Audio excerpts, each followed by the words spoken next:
గారు పాస్టర్ నాకు విశ్వాసం వస్తుంది, నేను ప్రార్థన చేసిన వల్ల ధైర్యం కలుగుతుంది, దేవుడు నన్ను స్వస్థపరుస్తాడు, మళ్ళీ నేను అందరి మొదలు సాక్షిగా నిలబడతాను అని చెప్పినప్పుడు ఆయన కూడా చాలా సంతోషపడి నన్ను ధైర్యపరిచి ఆదరించుకున్నారు.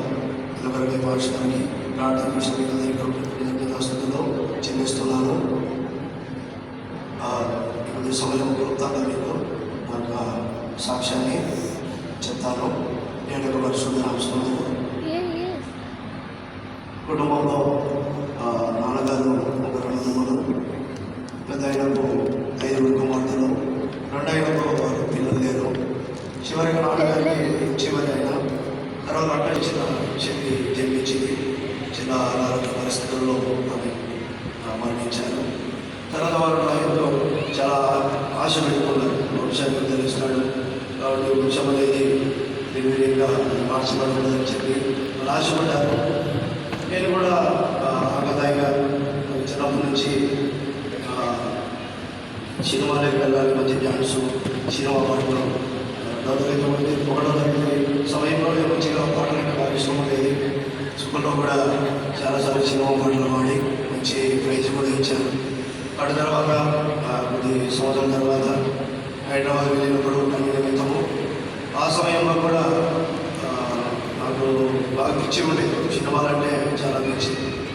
నచ్చిన సమయంలో నచ్చిన హీరో మరి సినిమాలు వచ్చాయంటే నైట్ పగలు సినిమా చేయడం సంపాదించడం వల్ల దానికి జరిగేది. కానీ దేవుడి కృప వల్ల సినిమాలు కూడా వెళ్ళాలని చాలా ప్రయత్నించాను. ఆ సమయంలో చిన్న సందర్భం ఇన్స్టిట్యూట్ జరిగినప్పుడు నేను ఆధారపడి చేశాను. దేవుడి పరిశుభ్ర నమస్కారం. ముఖ్యంగా చెప్పాలి అంటే నాకు చిన్నప్పటి నుంచి ఏదో ఒక ఆత్మలో పోరాటం ఉండేది. అంటే నేను నాన్నగారు చిన్నప్పుడే మరణించారు, పెద్ద నాన్నగారు తర్వాత మరణించారు.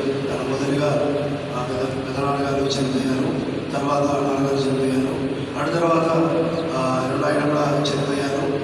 తర్వాత ఎవరు లేరు, అమ్మగారు.